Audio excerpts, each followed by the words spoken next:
बहुत बहुत स्वागत है आप सभी दोस्तों का इस सेशन में। तो दोस्तों, इस सेशन में हम लोग कॉमन एरर के कुछ क्वेश्चंस करने वाले हैं। दोस्तों, एग्जाम्स कोई भी हो, बैंकिंग का या फिर एसएससी का या फिर कोई भी कॉम्पिटिटिव एग्जाम्स हो, उसमें कॉमन एरर के क्वेश्चंस पूछे ही जाते हैं, ठीक है ना। तो चलिए हम लोग इस सेशन में बैंकिंग एग्जाम्स में पूछे गए कुछ कॉमन एरर्स के क्वेश्चंस को देखते हैं। तो पहला क्वेश्चन ये है, सेंटेंस अच्छे तरीके से पढ़िए और गौर कीजिएगा, सेंटेंस में कहीं कोई गड़बड़ी तो नहीं है ना, ठीक है ना। यही ढूंढना ही रहता है सेंटेंस में, जो कॉमन एरर का क्वेश्चन होता है यही ढूंढना होता है। और देखिए, जो सेंटेंस है उसको 4 पार्ट्स में बांट दिया गया है। आप 5 पार्ट्स कर सकते हैं। वैसे तो सेंटेंस का पार्ट 4 ही हुआ, और इसमें नो एरर भी एक दिया हुआ रहता है। तो अगर गलती नहीं होगा सेंटेंस में तब तो फिर आंसर हमारा नो एरर होगा। और यदि गलती होगा तो जिस पार्ट में एरर होगा, जिस पार्ट में मतलब कि गलती होगा, वही क्या होगा, हमारा आंसर होगा, ठीक है ना। तो पढ़िए पहले, क्या कह रहा है, if you have made a mistake while filling up the form you should be informed the income tax department immediately। immediately मतलब होता है तुरंत। अब तो इस सेंटेंस का गलती क्या है आप लोगों को पता चल ही गया होगा। बहुत ही सिंपल सा सेंटेंस है, बहुत ही आसान है। एक्टिव और पैसिव का आपको नॉलेज होगा तो आप गलती को पकड़ लिए होइएगा अभी तक। देखिए, इस सेंटेंस में जो पार्ट सी है, यू शुड बी इन्फॉर्म्ड, यहाँ तक का जो पार्ट है तो इसी में गड़बड़ी है, ठीक है ना। यहाँ पर पैसिव जैसा बात लग रहा है, जबकि यहाँ पर पैसिव में नहीं होगा। सेंटेंस का जैसा सेंस है उसके हिसाब से यहाँ पर एक्टिव में होगा ये पार्ट। तो कह रहा है कि यदि तुमने कोई गलती किया है फॉर्म भरने के दौरान तो तुम्हें इन्फॉर्म करना चाहिए इनकम टैक्स डिपार्टमेंट को, मतलब कि अविलंब, ठीक है ना।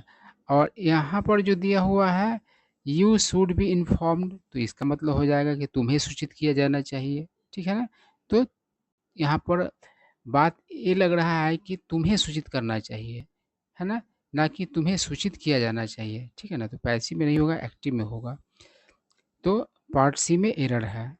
दूसरा क्वेश्चन देख लीजिए, कह रहा है reading news papers will help you in understand banking and business concepts, ठीक है ना। यानी कि न्यूज पेपर्स पढ़ना तुम्हें मदद करेगा बैंकिंग और बिजनेस का जो कॉन्सेप्ट है उसको समझने में।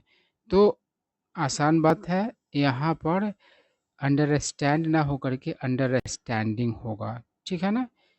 तब जा कर के अर्थ निकलेगा सही सही।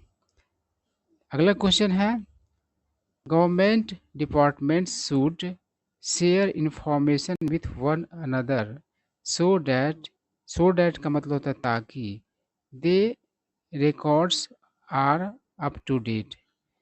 बताइए किस पार्ट में एरर है, पता चला। तो इस सेंटेंस के पार्ट डी में एरर है। कह रहा है कि सरकारी विभागों को साझा करना चाहिए सूचना एक दूसरे के साथ, ताकि उनका रिकॉर्ड्स अप टू डेट रहे, है ना। तो दे का प्रयोग नहीं हो करके देयर का प्रयोग होगा, ठीक है ना। यही गलती है। अगला क्वेश्चन देख लीजिए, the bank will decide unless Ashok is eligible for a loan based on his monthly salary. देखिए किस पार्ट में एरर है। तो यहाँ पर जो है अनलेस का यूज नहीं होगा, है ना। अनलेस कंडीशन बताता है, यहाँ पर कंडीशन जैसी कोई बात नहीं है, एक साधारण सा बात है। कह रहा है कि बैंक डिसाइड करेगा कि क्या अशोक मतलब कि एलिजिबल है, योग्य है लोन के लिए, किसके आधार पर, तो उसके मंथली सैलरी के आधार पर, है ना। तो एक सिंपल सा फैक्ट है। तो यहाँ पर अनलेस का यूज ना होकर के वेदर का यूज होगा, है ना। वेदर का भी यूज हो सकता है और इफ़ का भी यूज हो सकता है। तो वेदर का स्पेलिंग क्या होता है, WETHER, वेदर, है ना।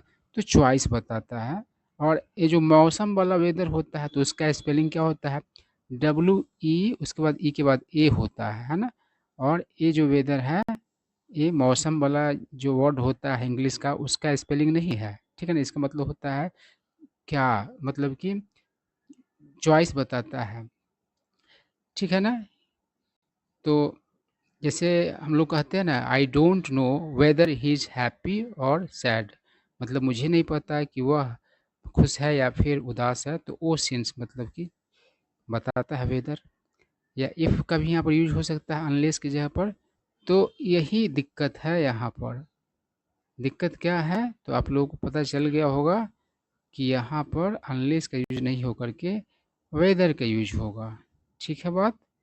अब अगले क्वेश्चन की तरफ बढ़ते हैं।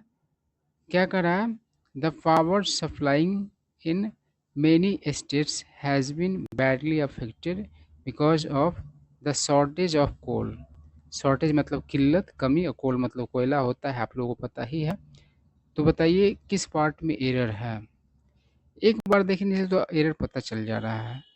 तो देखिए यहाँ पर पार्ट ए में ही एरर है, सप्लाइंग नहीं होगा, क्या होगा, सप्लाई होगा। द पावर सप्लाई, है ना, मतलब कि विद्युत का आपूर्ति इन मेनी स्टेट्स, कई राज्यों में, हैज़ बीन बैडली अफेक्ट मतलब बुरे तरीके से प्रभावित रहा है ना। बिकॉज ऑफ मतलब के कारण, किसी कारण, तो कोयला की किल्लत के कारण यही दिक्कत है। मतलब कि पार्ट ए में दिक्कत है, सप्लाइंग नहीं होकर के सप्लाई होगा। अगला क्वेश्चन देख लीजिए, करा the government has many new schemes for people who want to start a business in rural areas, who wants to start। अब देखिए यहाँ पर ए कैसे दे रहा है, who wants to start a business in rural area। ये तो खैर टाइपिंग का एरर है, ये कहाँ आ जाएगा, तो बिजनेस से पहले आ जाएगा, ठीक है बात। तो इसमें गलती कहाँ है, तो इसमें गलती है पार्ट बी में। तो कह रहा है कि सरकार के पास अनेक स्कीम्स है, न्यू स्कीम्स है उन लोगों के लिए, फॉर द पीपल, द का यूज होगा, हु वांट जो चाहते हैं, to start a business in rural area मतलब कि ग्रामीण क्षेत्र में बिजनेस शुरू करना, ठीक है ना। दोस्तों ये टाइपिंग का एरर है यहाँ पर, ये जो है यहाँ पर आएगा, ठीक है ना। ये क्वेश्चन का गलती नहीं है, ठीक है ना। अब आंसर आप लोग समझिए क्या होगा। तो पार्ट बी में एरर है, पीपल के पहले द लगाना पड़ेगा, किसी खास लोगों की बात की जा रही है इसलिए द पीपल कहना ज़रूरी है।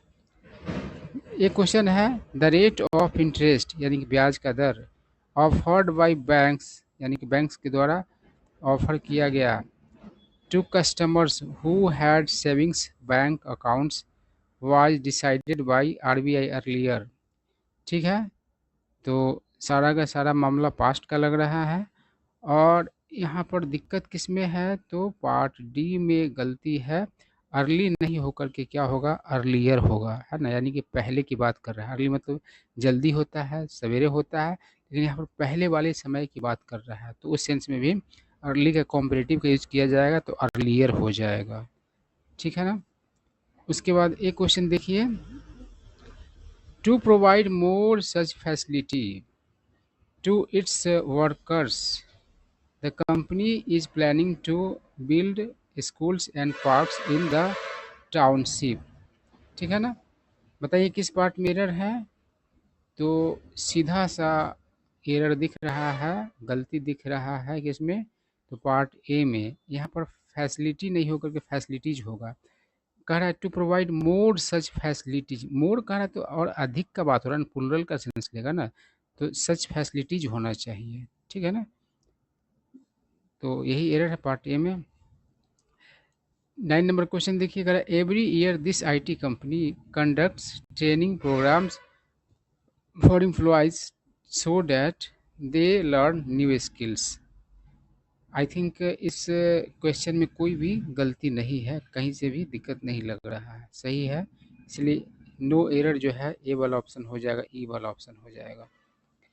अगला क्वेश्चन देखिए, अकॉर्डिंग टू न्यूज़पेपर रिपोर्ट्स के अनुसार there is more internet users in small towns than in metros. अब मेट्रो कहने का मतलब यहाँ मेट्रो ट्रेन नहीं है, बड़े शहरों को मेट्रो कहा जाता है। तो यहाँ पर देखिए सिंपल सा बात है कि इंटरनेट यूजर्स का बात कर रहा है, तो देयर इज़ नहीं देयर आर होना चाहिए, ठीक है ना। तो पार्ट बी में एरर है, ठीक है। तो आप लोगों को समझ में आ गया सारा बात। तो इस कुछ क्वेश्चंस थे और इससे आपका ग्रामर का कॉन्सेप्ट भी रिवाइज हुआ।